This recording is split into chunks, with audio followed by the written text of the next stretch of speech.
Hi guys, welcome back to my channel and thank you for watching. Hi, my name is Tsungai. I am on this journey of just documenting my story and in many chapters, so this will be chapter 5. And if you like to know a little bit about me and where I'm coming from, feel free to watch the ones before and feel free to ask questions, to have conversations down below and start a dialogue. I have no formula for how to live your life, and I don't intend to have one for you. But what I'm going to share is what I'm going through, what I'm doing, and what's working for me. So recently I've started this dialogue with myself. I'm writing a journal, and this journal I write myself miracles that are happening every day that I have that out of nowhere. You know, when something is happening in your life or something you've been focusing on and something you've been praying for, and then something just works, or you are at work and you're working on something and something just flows the way you need it to flow because it just is. It's just beautiful. So it brings healing, at least for me, and it reassures me that there is a creator, there is a God, there's someone in charge here, and this person in charge, he's got my best interests, and I don't need to be perfect for him to guide me in the right way. So I am forever grateful. Where am I so far? In conclusion to my spiritual journey, for some of you who are thinking, oh, maybe I'm an anti-believer and so forth, this is where I am. I believe that there is a creator. I don't think that he's limited to an Arab speaking God or Hebrew speaking God or Torah speaking God. I think God exists in all of our races, all of our complexions.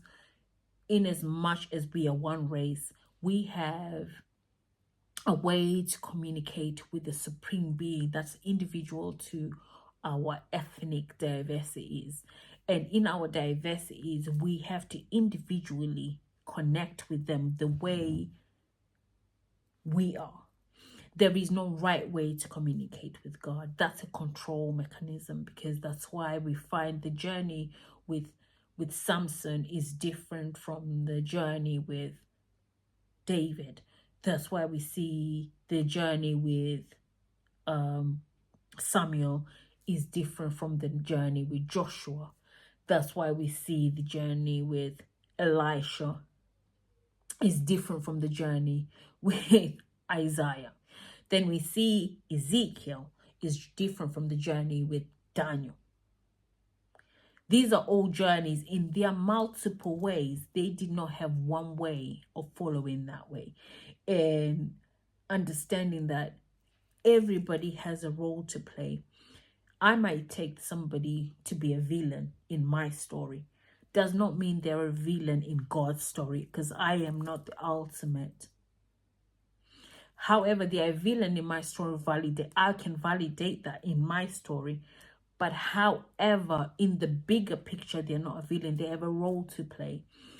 In just like right now, our country is supporting wars in Ukraine and then supporting wars in Syria and other countries. In those countries, because of our agenda as British, as a British country, we are seen as villains in those countries because we are harming their home, we're destroying their home, we're destroying their economy, we are destroying their healthcare system, their school, their children. We are destroying infrastructure, we are destroying things in order to give them something in their best interest. That's the idea behind it. Does that make us villain? No. But in their eyes, we are therefore villains. What I'm trying to say is that your expression or your experience with somebody does not ultimately alter the bigger picture. Just because we don't understand where the person's coming from does not make them bad. However, we don't denounce what they're doing as right because they are harming us. You have to say, no, you're harming me. That has to stop. Pack it in. You have to form that boundary. But long term, that's why we have to be quick to forgive, because ultimately, in the longer picture, it's because their intention was not to harm you, but it's probably self-preservation. But because we are not seeing their bigger picture, we also can only see things in our way. And if you're in my way, we're gonna only deal with that situation. We're gonna deal with behavior. We are not trying to be psychologists over here. We're just gonna handle it. Rightfully so. And it's your right to also do that. And I can't now judge you for rightfully reacting the way you wish to react. I have to respect that that's the best way they could react to things. Coming back to that, this is my journey. I am working on understanding that there's some experiences that I've given before I got to the chapter I am now of my life, of understanding, of being, exercising empathy, exercising patience, and exercising kindness, and being kind to myself. For me to get to where I am, for me to be here, it took time, it took effort, it took things to change, things to fall in place. It took also experiences, it took heartbreak, it took people to harm me, it took a lot of experiences to get me to a place where I am where I am. And I have to allow myself grace, and as much as I allow people grace to get to where they need to get, it might not be in the same place or at the same time. Going forward, I feel that when I'm sharing my stories, please take it with a pinch of salt. I'm not telling you how to live your life. And also, in my stories, in my journey, in my life stories, and I'm probably going to talk about short stories in the future. In anything I share on this channel, I'm going to let you know, not all Seventh-day Adventists experience this. Not the whole Seventh-day Adventist church is like this. And I'm talking about my experience based on myself. And never at any of this time do I think any of these people who negatively impacted me or positively impacted me think they meant ill. I think at the time they believed what they were doing was right. However, I want people who are in this situation to form protection over the people that God gave you to protect. When God gives you children, they're yours to protect, not for the community to protect. He gave them to you. So if you are the guardians of these little humans, of the people that are there, they need to remain safe in the core, in the nucleus they come from. And that's your job, to keep them safe. And if they're gonna find their way, you need to help them find the way, not show them the way. Keep them safe long enough so that they can be able to stagger and find the way. The same way every child starts walking at different times, at different ages, and when they're ready to start walking. Some of them start walking at 2, some walking a year, some walking less than a year. It's when they're ready. We just need to create a safe space for them to start walking. In other words, we need to create a safe space for them to find their way. So in saying this, I'm just going to urge everybody who is on a spiritual journey, or who is going through stuff, or who is figuring out what they want to do ultimately in this life, in this journey, that you can do anything you want to do. However, my job as a parent is to ensure that there's a safe enough environment for you to figure it out. And I remember even having discourses and conversations with some of the people I associate with here in Scotland, and they're talking about their children that they're now they're going on dates, at the age of 11 and stuff like that. Oh my goodness, I need to stop them because they're still so young. I'm not trying to be a grandparent. I was like, but you shouldn't fear, because they have to figure out how to talk to the opposite gender, to a person outside of family, to a person who's not their cousin, to a person, because in this generation I've noticed that there's a lot of young men who lack social skills, who lack talking to the opposite gender. Therefore they struggle to connect with other people. Whether it doesn't have to be the opposite gender, it could even be the same gender, depending what you're into. It could be anybody.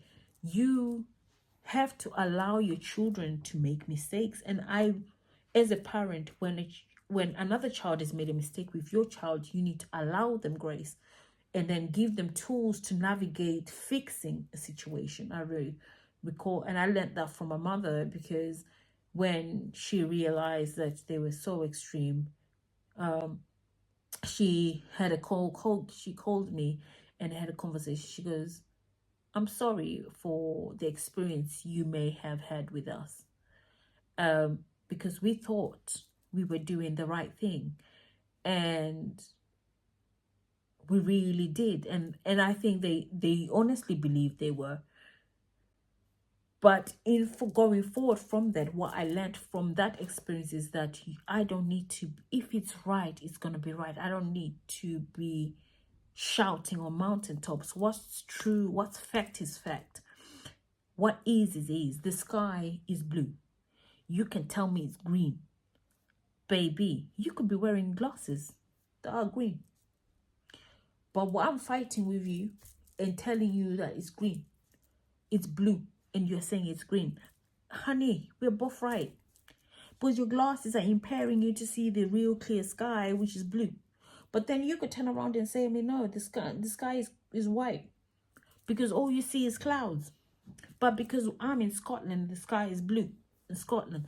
Baby, we are in different locations looking at the same sky, but in a different part of the sky. So we are both, again, correct. But again, we cannot be arguing about something that is. So what I've learned from that is that I'm taking it easy. I am going to respect my spirit that tells me consistently, like, no, leave it alone. It's always done that. It's always done in certain things that it seems like a superior wisdom is inside me. And I'm going to respect that. I'm going to listen to it more. I am going to be intentional about the things I'm intentional about, the people I'm intentional about, and not feel away, not feel entitled that because I was intentional, I should get something back.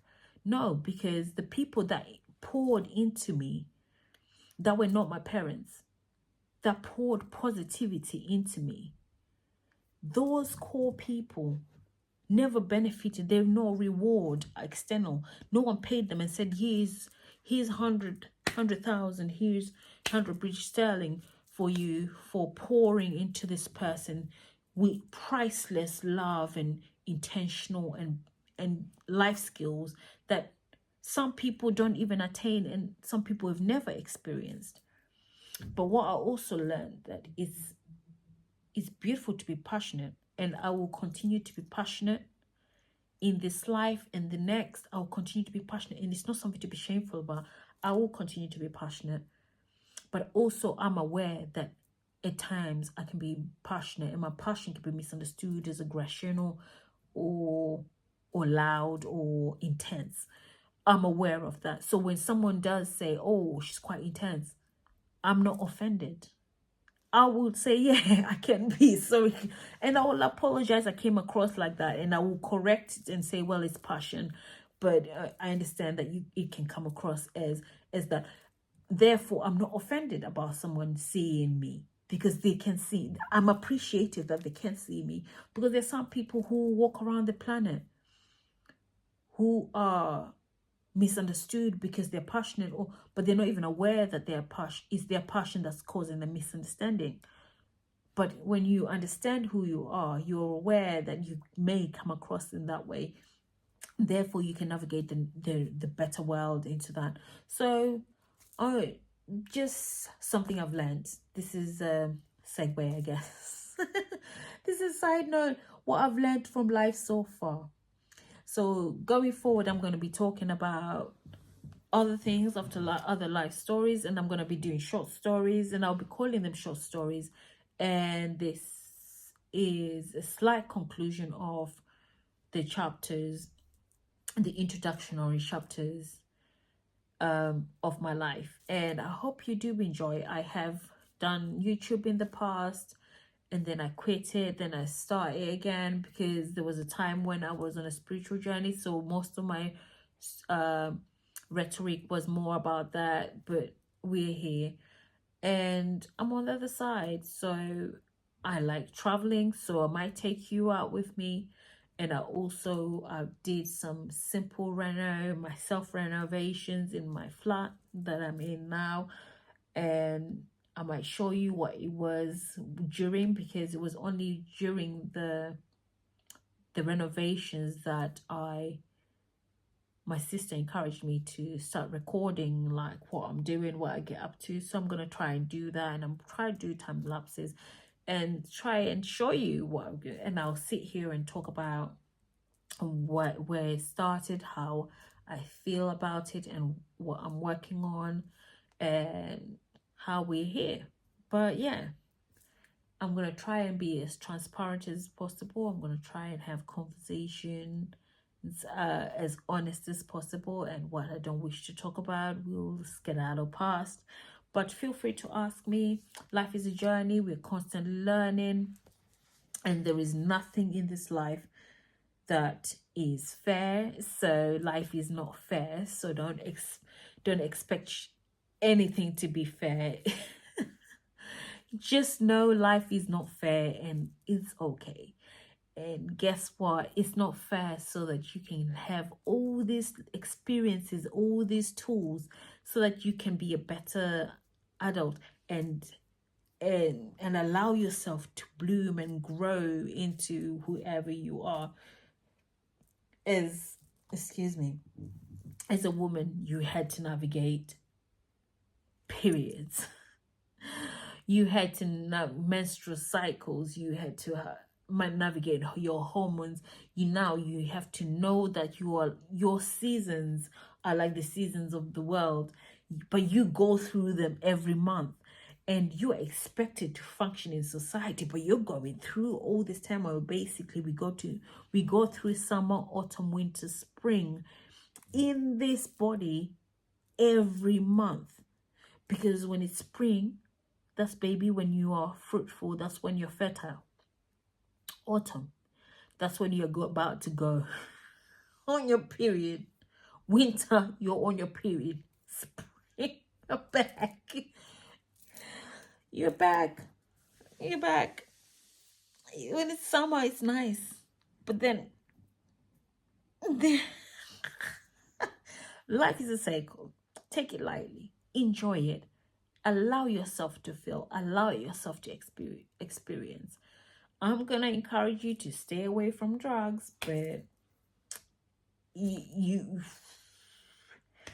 don't want to be an addiction is something that you don't want, and you should speak that over your life, that you don't want that part of your life. So everything else that you do in life, just try to do your best. Anyway, thank you for watching. This is a conclusion to my introduction to myself, and I hope you stay tuned for the next video. Bye. Hello, my silent